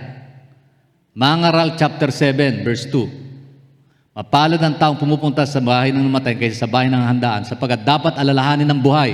Ikaw ba'y humihinga para sa iyong mensahe? Ikaw din ay tinakda ng Diyos mamatay. So ibig sabihin, reality yun Death is inevitable. It is real things that will happen to us. Any moment from now, it might happen. Kasi realidad po yun Lahat tayo na isinilang, subject to die. Yan na naman tayo, pastor, kamatayan ang pag-uusapan natin. Wala pa namang, hindi pa naman mahal, tablapos na mahal na araw. Wala pang undas kamatayan. Hindi po natin pinag-usapan ito by darating November 1 o November 2. Pinag-usapan po natin kasi realidad po ito. Ang sabi po ng Bible, sa kamay ng Diyos nakatakda ang lahat ng bagay na ganap sa buhay ng tao. Ecclesiastes chapter 3. Everything that is happening in this world happened according to the timetable ng Diyos. Kung hindi kayo maniwala, basahin niyo po Ecclesiastes chapter 3. Verse 1. Lahat ng bagay na nangyayari sa buhay ng tao ayon sa tinakda ng Diyos. Araw ng pagsilang at araw ng kamatayan. Ang Diyos nagtatakda. Araw ng pagtatanim, araw ng pagbunot ng tanim, araw ng pagyayakapan, araw ng pag-release ng yakap, araw ng sasaya at araw ng kalungkutan. Araw ng pagsasaya at araw ng pagluluksa. Ang Diyos doon nagtatakda ng araw na yun. And death is inevitable. But something good about death. That is not the end of our lives. That is not the end of our story. Bakit? Kasi may eternity sa Diyos. Ano sabi po doon? Sabi po ng verse, as I wind up, think about your life being designed for eternity. Sabi ng Ecclesiastes 3:11, God has set eternity in their heart. Naglagay po ang Diyos sa puso natin ng kaisipang pangwalang hanggan. Ang reason po kung bakit natatakutan ng taong kamatayan sapagkat maraming tao hindi handang humarap sa Diyos. Yung po ang totoo. Kung Biblia ang pag-uusapan, death is not the end of our story, but death is the beginning of our eternity. Ang buhay natin sa mundong ito, pansamantala lang talaga. Wala pong pinipili ang kamatayan. Bata, matanda, pwedeng mamatay sa mundong ito. Pastor, lungkot naman. Kala ko ba masaya ang pag-usap? Masaya po yung pag-usap. At the end of the day, masaya po ang dulot nito. Tinasabi ng Panginoon, ako ang buhay at ang pagkabuhay na muli, bagamat ang tayo mamamatay, sila'y muling mabubuhay sa pamamagitan ko. So mayroon pang kagandahan sa mensahe ng Panginoon sa buhay na ating tinatanaw, hindi lang dito kundi sa dako paroon. Mahalagang tanawin natin, focus natin ang ating isip. Ano yon? Meron pong langit tayong uuwian. Tahanan magpakailanman sa piling ng Diyos. Parang lungkot natin. Sumaya ka naman kapatid. Dito hindi natin tahanan. Sa langit na bahay doon ang ating tahanan. Hindi ko nang sinasabi kukunin ka na ni Lord ngayon. Ang ibig sabihin nito, ng bawat isa sa atin na nilalang ng Diyos ayon sa kanyang wangis, ay binigyan niya ng kamalayan na ang buhay ay hindi natatapos sa libingan. There's life beyond this world. That's why when He said, God set eternity in their hearts, according to Ecclesiastes chapter 3 verse 11, ibig sabihin nun, dapat nating unawain na ang Diyos may magandang plano sa ating buhay. Amen. Dumarami pong nagkakasakit sa mundong ito. Sino ka man, anak ka man ng Diyos o hindi, born again ka man o hindi. Narami po. Katunayan linggo-linggo, pumipirma po ako sa benevolence tungkol doon sa tumatanggap ko ng health benefit. Dumarami po. Hindi man sapat, pero dumarami pong bilang na nagkakasakit. Sa kabilang banda, salamat may Diyos steady nating dalanginan. Diyos na nag-iimala, Diyos na tumutugon, Diyos na nagpapagaling, Diyos na may kakayanang magbigay ng buhay. At At kung hindi man layunin ng Diyos na buhayin ka, may Diyos na nagkalaan sa iyo, na sa piling Kanya paroroon, magpakailanman. Di ba masaya yun? Bakit lumulungkot tayo? Kasi malungkot tayo, kasi iwan natin ang mundo. Sa totoo, sabi ni Jesus, kasi sa mundong ito, mababatbat ng kahirapan ng sanlibutan. Ang tayo magiging makasarili, gamit sa salapin, palalo, mayabang pangalipos, taswal sa magulang. Yan po yung sitwasyon ng mundo ngayon. Kaibigan mo na ngayon, bukas kaya away mo pa. Bakit mundo kasing kinagagalaw natin, mundo na punong-puno ng balat kayo, punong-puno ng kasalanan, punong-puno ng kawalan ng sigla at lakas, punong-puno ng kalugihan. Yung mayaman noon, mahirap ngayon. Yung mahirap ngayon, yung mayaman naman. Paikot-ikot lang daw ang kalagay ng mundo. At ang nangyayari na mangyayari ngayon, yung pandemya, darating araw magkakaroon pa ng panibagong pandemya. Kailan yun? Hindi ko malasabi. Pero Biblia pag-uusapan, yes, it is possible. Because the Bible tells us, the prophecy according to the last days will happen. Ayun sinabi na salita ng Panginoon. What is important is this. Alam natin, ang dunay na nagbibigay ng kasiyahan ng buhay, hindi pong mundo, kundi ang Diyos lamang talaga. Kaya ang tanong kamusta na relasyon mo sa Diyos? Nakapokus ka ba sa Kanya? Hallelujah. Kasi dumating man yung kalungkutan, dumating man yung mga problema ng buhay, tiyak natin na tayo po ay magkakaroon ng magandang pag-asa.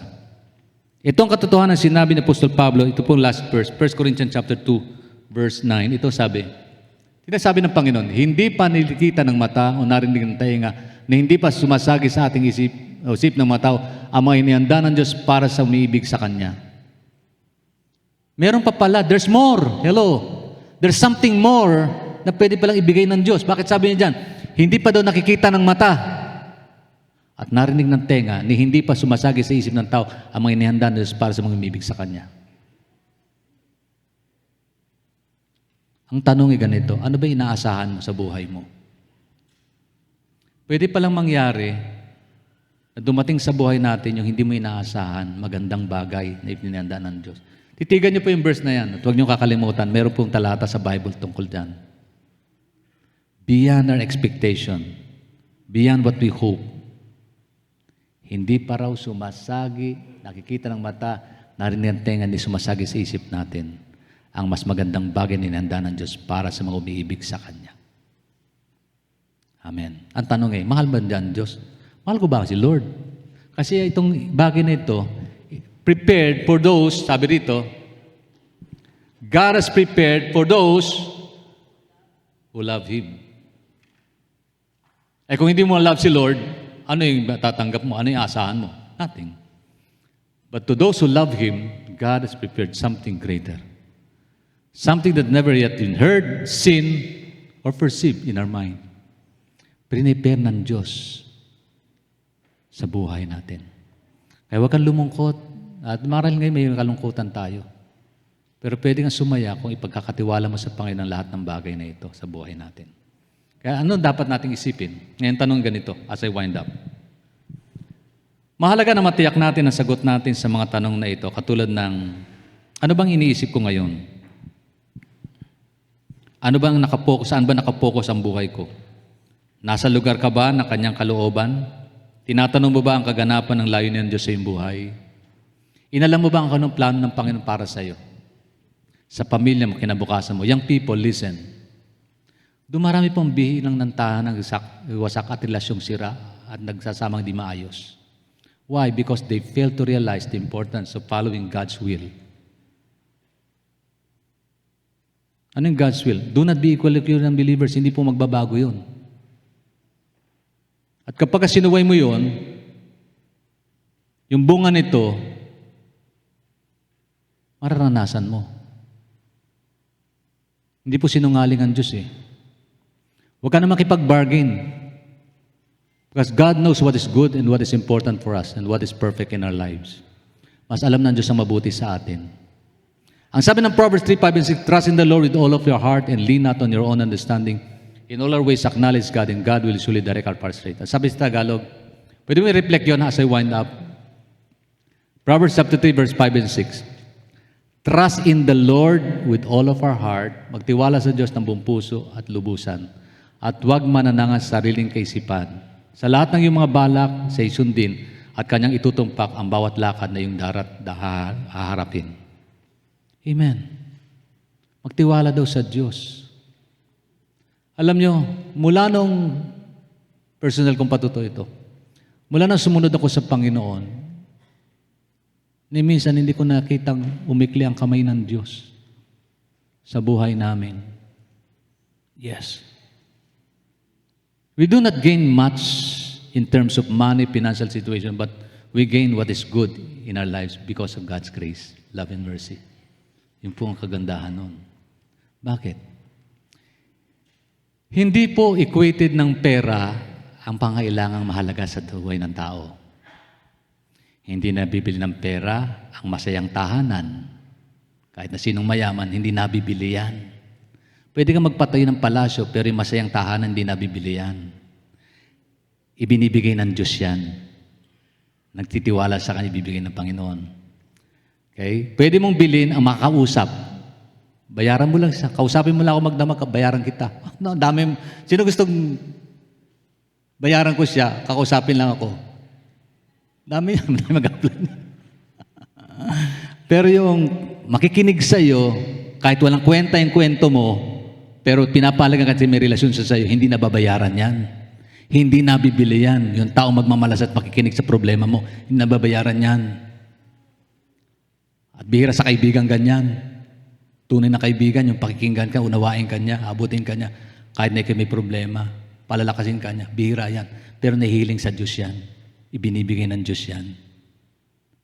Hindi nabibili ng pera ang gana sa pagkain, pero pwede kang bumili ng maraming masarap na pagkain, pero yung gana sa pagkain, hindi nabibili yan. Pero pwedeng ibigay ng Diyos sa sino mang nagtitiwala sa Kanya. Okay? Hindi nabibili ang buhay, pero binibigay ng Diyos, libre ang buhay. Ibigay mo lang sa Kanya, tigit maging masayang buhay na yan. Amen? Tingnan niyo po, bakit ka nilagay ng Diyos sa isang tahanang kinabibilangan mo ngayon? Isang pamilya na ayon sa iyong kalooban. Pamilya mo, asawa mo, kaibigan mo, asawa mo, anak mo, magulang mo, kapiling mo. Kasi regalo ng Diyos yan para sa iyo. Pwede kang sumaya dyan. Pwede ka rin lumungkot kung hindi mo papahalaga ng Diyos sa gitna ng mga bagay na binigay ng Diyos sa buhay natin ito. Okay? Can you reflect that again? Proverbs 3, 5, and 6. Kaya? Kaya yan. Kasi walang imposible ngayon. Amen, di ba? Yung iba nga, pati yung ulam, nakakikita sa Facebook. Yung pag-aaway ng mga asawa, nakikita sa Facebook. Kumikita pa nga. Ayan. Ano ba? Ayun. Sabi, trust in the Lord with all of your heart and lean not on your own understanding. In all your ways, submit to Him. In all your ways, submit. Salitang submit pa ilalim sa Kanya. And He will make your path straight. At itatama niya ang landas ng iyong buhay. Kanina kasalala ang tamang landas ng buhay? Sa Diyos. Ang pagtitiwala mo, dapat sa Diyos. Hindi sa sarili. Itatama niya landas ng buhay natin. Ngayon, tanong ganito. Think about Him. Think about Jesus. Laman ba ng isip natin? Think about the Word of God. Kailan mo huling binasa ang Bible, kapatid? Love letter ng Diyos. Basahin nyo naman. Kasi punong-puno ito ng pagmamahal ng Panginoon. Kalinga. Author of life. Kung sino dito may manual, ito yung life's manual Di po ba? Paano gamitin isang bagay, yung cellphone? Alam nyo, naging curious ako bakit ang daming butas ng cellphone ko Yan. Alam nyo, parang malaman nyo po ito. Meron pong, pag bumili kayo ng cellphone, meron po itong nakalagay na manual. Ano tawag doon? Owner's manual. Di ba? User's manual. Doon nakasalad kung ano yung purpose nun. Binasa ko talaga, may daming butas nito. Meron palang purpose sa mga ito, hindi lang basta binigyan ng butas yan. Baka ako binutasan nila para design, no? Ito po ang manual ng Diyos sa buhay natin. Gusto niyo malaman ang purpose ng Lord? Basahin mo ang Bible. Gusto mo mag-imesa ang buhay mo, punuin mo ang salita ng Diyos, isip mo at ang Diyos sa buhay mo. Hindi lang panglingkuhan ng Lord.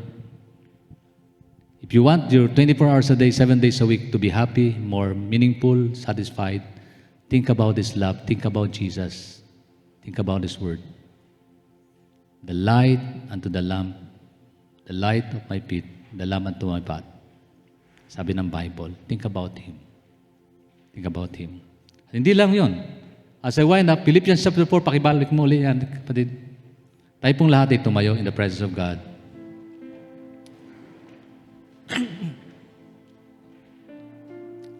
Ang sabi po dyan, ganito. Finally, brother, think about these things. Alam ko po, stressful ang mundo. Sino bang hindi napapagod kay isip ng problema, di po ba? Sino ba napapagod kay isip ng pangailangan sa buhay? Pero sabi ng Bible, my brother and sister, always think about what is true. Isipin daw natin kung ano yung mga bagay na totoo. Ang dami pong fake news ngayon.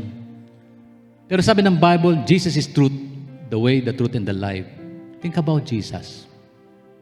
Isipin niyo po ang Panginoon nagmamahal sa iyo. Panginoon nagmamalasakit, Panginoon na napakabuti, Panginoon na hindi nagkulang. Panginoon na Diyos na mabuti, nagbigay ng buhay at kalakasan, nagbibigay ng kaligtasan. Think about what is noble. Isipin daw mga bagay na makapuri-puri. Mga bagay na totoo, marangal, matuwid, malinis, maganda at kanais-nais. Ang tanong, ano yung laman ng isip natin ngayon? Kung gusto natin maging masaya, think about these things. At ito'y nagsisimula sa pag-iisip tungkol sa kabutihan ng Diyos sa buhay natin. Hindi ba natutuwa tayo, binigyan tayo ng Diyos ng karagdagang lakas, panibagong araw sa buhay natin ito? Hiram lang ito natin sa Panginoon at pasalamatan natin siya. Pwede ba nating sabihin, Lord, salamat po sa maraming bagay. Think about thanking Him. Simulan mong pasalamatan ng Diyos, kapatid, sa buhay mo. Kilalanin siya. At higit sa lahat, buksan mo puso mo at paghariin siya sa iyong buhay. Think about His love. Think about His goodness. Think about His grace that brought us through. Hallelujah. Sige po. Marahil meron pong pangailangan ng bawat isa, meron po kayong kahilingan. Isipin niyo po ang kabutihan ng Panginoon. Marahil may kalungkutan ka, kapatid, balot ka ng kabalisahan, o meron kang karamdaman, meron kang problemang dala. Gusto mong pasahin ang buhay mo ng Diyos, lapit ka sa Kanya, tumingi ka ng tulong. Isipin mo ang Panginoon at ang kabutihan niyang pwede niyang ibigay sa iyo. Sino man dito na kailangan po ng panalangin, inaalayahan ko pong lumapit dito sa altar and we will pray for you. Marahil balot ka ng kalungkutan, problema, kabalisahan, agam-agam patungkol sa iyong pamilya, kabuhayan, health reasons, may karamdaman ka. Ay gusto mo ng panalangin, gusto mo pasahin ka ng Diyos, come and open up your heart and accept Jesus Christ as your Lord, God, and Savior. Sige po, baka meron po kayong pangailangan, problemang dala-dala. May lungkot kayo sa buhay. Gusto niyong sumaya? Simple lang po, lumapit po kayo sa Panginoon. Open up your heart and ask God, Lord, magari ka sa puso ko, pagari mo buhay ko. Pasayahin mo ako, Panginoon. May karamdaman po kayo, hilingin nyo, palakasin ka ng Panginoon kasi may magagawa ang Lord sa buhay natin. Stressful ba ang buhay mo? You are depressed, anxiety creeps in your heart and mind. O meron kang mahal sa buhay na malayo sa piling mo, kailangan niya ng prayer, ilapit mo sa Panginoon ang kalagayan po niya. Just come. Hallelujah. And I ask for all the workers of the church, please, kung yung maabot po ninyo sa prayer po ninyo, abutin po ninyo, and we will pray for these people. Think about these people. Ano yung pangangailangan nila? Pasasahin natin ang buhay natin sa pamagitan ng panalangin po para sa kanila. Hallelujah.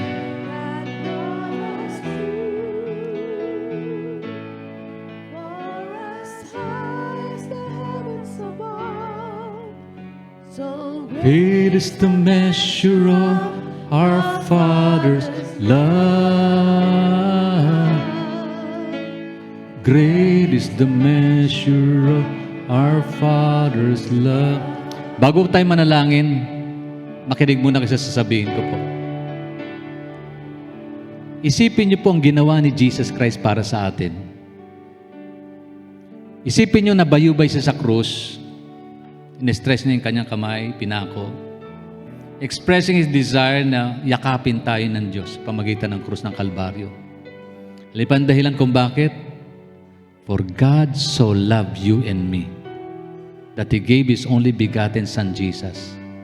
Nang sino mang manalig sa Panginoon, hindi na daw mapapahama kundi magkaroon ng buhay na walang hanggan. Ibig sabihin, mahal ka ng Diyos, kapatid. Isipin mong mahal ka ng Panginoon. Ano man ang kinalalagyan mo, ano man ang hinaharap mong problema, mahal ka ng Diyos. Hindi ka nag-iisa. Nais ng Panginoon ibigay mo sa Kanya ang pasanin na yan. Nakalaan ng Diyos na abutin ka. Maniwala ka, totoo ito. Kasi siya mismo nagsabi, cast all our cares upon Him, for the Lord cares for us. Sige po, sa ngayon, simulan mo ikinalangin, simulan mo yakapin ang presence ng Diyos, simulan mo ibigay mo ang buhay mo sa Panginoon. Simulan mong isipin ang kabutihan ng Diyos para sa iyo. Walang imposible sa Diyos. Kaya niyang palitan ang kalungkutan mo ng kagalakan. Kaya niyang pagalingin ka sa iyong karamdaman. Kaya niyang maghimala sa iyong buhay. Hallelujah. Think about His love. Think about His goodness. Think about His grace that brought us through. For as high as the heavens above, so great is the measure of our Father's love. Great is the measure of our Father's love. Hallelujah, hallelujah. Think about His love. Think about His goodness. Think about His grace that brought us through. For as high as the heavens above, so great is the measure of our Father's love. Great is the measure of our Father's love. How can I forget His love? How can I forget His mercy? His sacrifice, His sacrifice.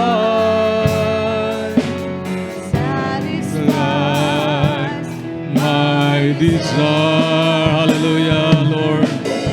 Great is the measure of our Father's love. Hallelujah. Kapatid, mahal ka ng Diyos. Ano man ang iyong kinalalagyan, ano man ang iyong hinaharap na sitwasyon, ano man ang iyong problemang daladala, God is able. God is able. Kaya Kanyang palitan ng kagalakan, ng kalungkutang bumabalot sa iyong kalooban. Hallelujah. Lord, I pray, O God, let your will and your words, your power, Lord God, be felt in our midst today. In Jesus' name. Hallelujah. Sige po, patuloy po tayong manalangin. Patuloy mong hilingin, kapatid, ang biyaya ng Diyos para sa iyo. Hallelujah. Lord, we open up our hearts, our mind. Maghari ka sa buhay po namin, O Diyos. In Jesus' name, in Jesus' name. Hallelujah. Hallelujah. Hallelujah, hallelujah. Great is the measure of our Father's love. Great is the measure of our Father's love. Great is the measure of our Father's love. Maaaring meron po ngayong umaga na hindi pa niya lubusang pinapapasok sa kanyang puso si Jesus. Kapatid, ito yung pagkakataon upang tanggapin mo sa iyong buhay ang Panginoong Jesus. Kung nais mong mangyari ito sa iyo, alam mong malayong relasyon mo sa Kanya. Alam mo yung relasyon mo sa Diyos hindi ganun kalapit. But you want to open up your heart. At gusto mong buksan ang iyong puso, gusto mong papasukin siya, gusto mong sumaya ang buhay mo. Bakit hindi mo anyayahan si Jesus na pumasok sa puso mo. Ikaw mismo, sa sarili mo. Buksan mo yung kalooban sa isang simpleng panalangin, taimtim, at taus-pusong panalangin. At kung yan ang layunin mo, tutulungan lang kita mag-pray. Pwede kang sumunod sa panalangin ito. Sabihin mo sa Panginoong Yesus, ako po'y lumalapit sa iyo. Binubuksan ko po aking kalooban. Alam kong nalayo pong relasyon ko sa iyo. Sa mga sandaling ito, inaamin ko, malayo ako sa iyo. Pero Panginoon, nais ko pong ilapit ang buhay ko. Nais ko pong maranasan, Panginoon, masayang buhay, kaugnay sa iyo. Hingi ko ng tawad ng lahat ng aking pagkukulang at kasalanan na gawa na nagpalungkot sa buhay kong ito. Panginoon, patawarin mo ko sa aking pong kahinaan, kakulangan, kasalanan. At Lord, binubuksan ko aking kalooban. Nais kitang yakapin, tanggapin ang iyong katotohanan na ikaw ang aking buhay. Sa iyo nakasalalay ang tunay ng pag-asa at kagalakan kaligtasan ko po. Panginoon, tinatanggap kita sa buhay ko, sa puso ko, bilang aking Diyos, tagapagligtas ng buhay ko. Ikaw ang aking Panginoon. Lord, baguhin mo ang lahat sa buhay kong ito. Pasayahin mo ang buhay kong ito. Ilayo mo ako sa lahat ng bagay na nagpapalungkot sa buhay kong ito, lalo ng kasalanan, Panginoon, na madalas naghahari at nagiging distraction para sa akin upang mailapit ko sarili ko sa iyo. Lord, taos-puso kitang tinatanggap bilang Diyos at sarili kong tagapagligtas. Magari ka sa buhay kong ito, sa pangalan ni Jesus. Sa pangalan ni Jesus. Ito po ang aking taimtim na panalangin. Salamat po, Panginoon. Hallelujah. Doon po sa may mga problemang dala-dala, may mga karamdaman. Naniniwala ka ba na ang Diyos nagpapagaling? Naghihimala? Ang sabi niya sa kanyang salita, by His stripes we are healed. Sa pamagitan ng kanyang mga latay, tayo nagsigaling. Think about Jesus. Doon sa may mga karamdaman, humihiling ng kahilingan, ng kagalingan, think about Jesus. Ang sabi ng Bible, by His stripes we are healed. Sa pamagitan ng tinanggap na palo at latay ng Panginoon sa kanyang nagkaluray-luray na katawan, nakasumpong buta ng kagalingan. Think about Jesus. Think about Him. Think about His healing power. Kaya kanyang pagalingin. Huwag mong isipin yung sinabi ng doktor sa iyo, maraming binigyan ka na kawalan ng pag-asa, tinaningan ng buhay mo. Pero ang Diyos ang may hawak ng buhay. Think about Him. He is a God who works wonders and miracles. He is able to strengthen us. He is able to heal us, Lord. In Jesus' name. Hallelujah. Oh, think about His love. Think about His goodness. Lord, I pray. Let your strength and healing power be upon my sister, Lord. Kay nanay, kay tatay, O Diyos, kalakasan po, Panginoon. Himala, biyaya at pagpapala, O Diyos. Salamat po, Ama, Ama, Ama. Let your spirit flow, O God. Samahan mo siya. Lord God, in the name of Jesus, strength, power, healing, in Jesus' name. In Jesus' name, hallelujah. And I pray, Father God, for your blessings upon these people. Lord, pagpalain mong buhay ng iyong mga anak. Lila na dumako sa harap, O Diyos, alam mo po mga bigating dala-dala. Batin mo po, Panginoon, ang kailang pong mga hangarin ng puso. Kalooban mo po, Panginoon, maganap sa kailang buhay, Panginoon. Lord, bigyan mo ng katugunan ng kailang mga dalangin. Kabuhayan lang pagpalain mo trabaho nila, O Diyos. Bigyan mo sila ng karunungan at kalakasan, O Diyos. Paunlarin mo kailang pamilya, Panginoon. Pasahin mo kailang tahanan, O Diyos. Bigyan mo ng tagumpay at kalakasan, O Diyos. Bigyan mo ng direksyon, Panginoon. Paunguna ang kailang pong buhay, Panginoon. Maging sila mga pagpapasyang gagawin. Lord, give them wisdom and understanding of your purpose and plan, O God. May your power and healing, Panginoon, your loving touch be upon my sister.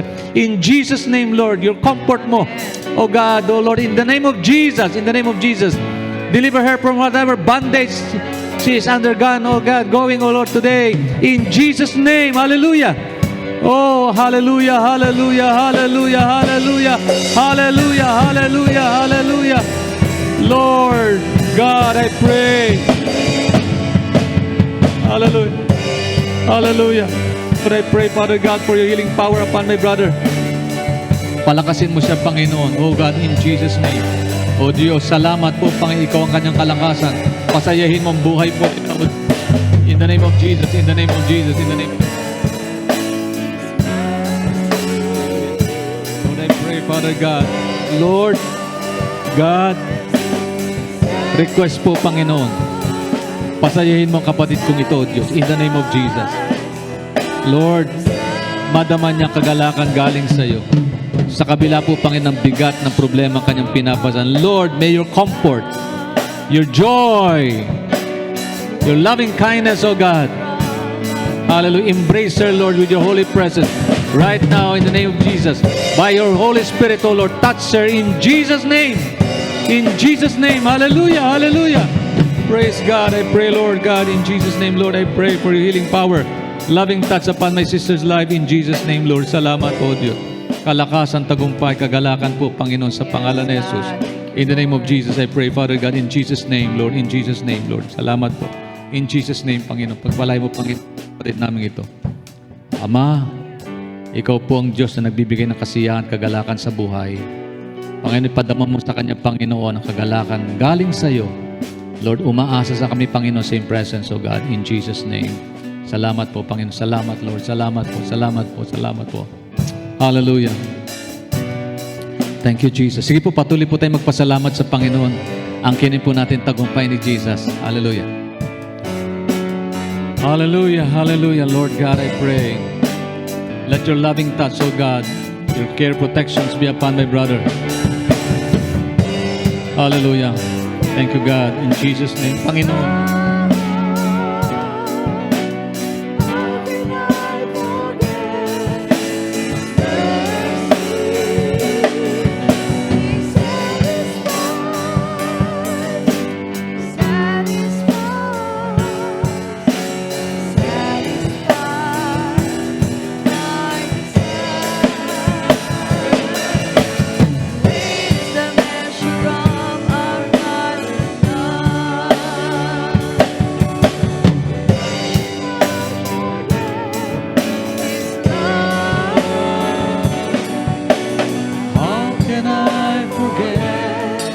His mercy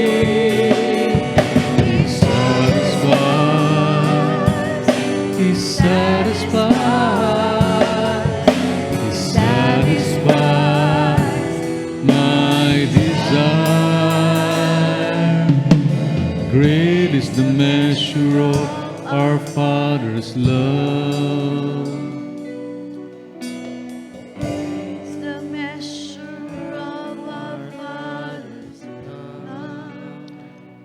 Panginoon, patuloy mong baguhin po ang laman ng aming isipan. Tulungan mo kaming lagi naming ituon ang aming pong pananaw, paningin, damdamin, kalooban, kaisipan sa mga bagay na may kinalaman po sa iyo. O Diyos, ang mundong pong ito'y punong-puno po ng kaguluhan, problema, lungkot, hinagpis, pagsubok, sakit at mga sakit po. Kung aming pong iisipin, Panginoon, lumulungkot ang buhay namin ito. But thinking about you, your goodness, your greatness, and your miracle that could ever happen to us as we put our trust upon you. Help us, O Lord, na punuin po namin ang aming isip ng mga bagay na mabuti, totoo, tama, marangal, kaya-aya, banal, makaibig-ibig. Palitan mo pa, Panginoon, ang lahat ng aming kalungkutan, ng kagalakan at kapayapaan. Kung meron man sa amin, Panginoon, na didepressed, na stress, Lord, allow them to feel the joy that flows from you, from the power of the Spirit, O Lord, that touches lives. Bless our homes, O God. Pasahin mo ang aming mga bahay na kinabibilangan. Lord, ang mga tahanan po namin, pamilya namin po, pasahin mo po sila. Uwiin mong lungkot, kaguluhan, kapayapaan po maghari. Inaangkin po namin ito sa buhay naming lahat na pinanahanan mo. Lami pong salamat, Panginoon. Pasalamatan natin ang Diyos. Kapatid, pasalamatan mo si Lord.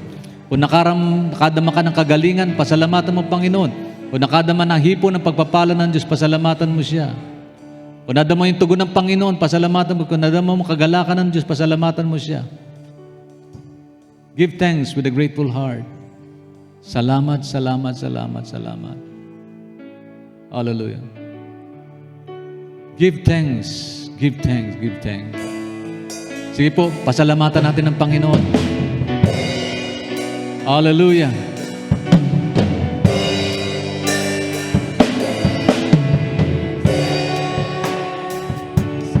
With a grateful heart.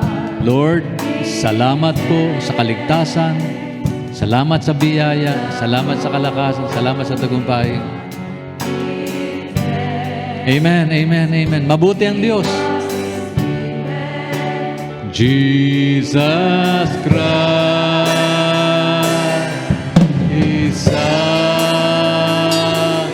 give thanks with a grateful heart, give thanks. Salamat Lord, napakabuti mo sa amin. Hallelujah. Habang inaawit po natin ito patuloy, you can go back to your respective seats and places. Pwede na kayong bumalik sa inyong kinaupuan, kinalalagyan. Salamat. But with thanksgiving in your heart. And now, let the weak say, I am strong. Let the poor say, I am rich. Hallelujah. God is good. Yes, Lord. The Lord has done for us. And now say, I am strong. Yes, Lord. Napakabuti mo. We give you thanks. We give you glory. We give you honor. We give you praise. All is yours, oh God. Hallelujah. Hallelujah, hallelujah. God is good. God is good. And now let the weak say, I am strong. Let the poor say, I am rich because of what the Lord has done for us. Give thanks. We give you thanks, O Lord. We give you glory, O God. Glory be to your name, O God.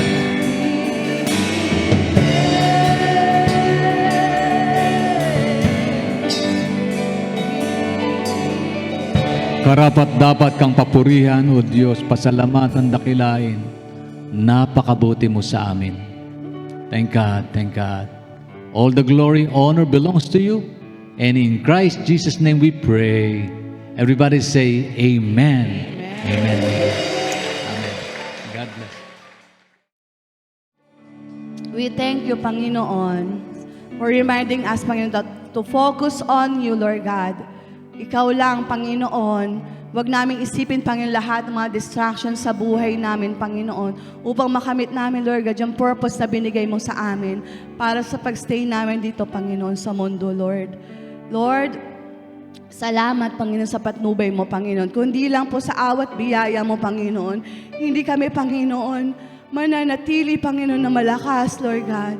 Sa iyo lang kami aasa, sa iyo lang kami kakapit, Panginoon. Salamat sa iyo, Panginoon. Patuloy mo kaming yakapin, Panginoon, padamang yung presensya sa araw-araw, Panginoon, ng buhay namin, Lord God. Sa kabila ng mga pagsubok, Panginoon, alam namin, kami patuloy na magiging matatag, Panginoon, dahil andyan ka palagi, hindi mo kami iniwan ni pinabayaan man, Panginoon. Salamat sa iyo, Lord God. Patuloy ka, Lord God, sumaamin at patuloy sumama, Panginoon, sa aming paglalakad, Panginoon, bilang mga Kristiyano, Panginoon. Salamat sa iyo, Panginoon. Lord, we will never give up, Panginoon. Dahil alam namin, Panginoon, ikaw ang aming Diyos na makapangyarihan. At hindi kami, Panginoon, pababayaan kailanman, Lord God. Patuloy ka, Panginoon, mag-ingat sa amin, sa aming paghiwa-hiwalay, Lord God. Ito po ang aming samang panalangin sa pangalan ni Jesus. Amen. Amen. Tapos po natin mga kamay sa Panginoon. Sa ating pong paglisan sa tanang ito ng Diyos, taglayin, tanggapin ang bawat isa sa atin ang basbas at pagmamahal ng Diyos Ama. Patuloy na pagliligtas at pagpapagaling ng Diyos Anak at ang patuloy na kaliwan, pagkipisan, patnubay, gabay, direksyon ng Diyos Espiritu Santo ay sumaating lahat, ngayon at magpakailanman. Amen. Amen. God bless you po. God bless. Magkamayan po tayo sa isa't isa. Magbatian po. Gandang umaga po sa inyong lahat. Welcome. God bless po. God bless po sa inyong lahat. Palangin ng Panginoon. Thank you.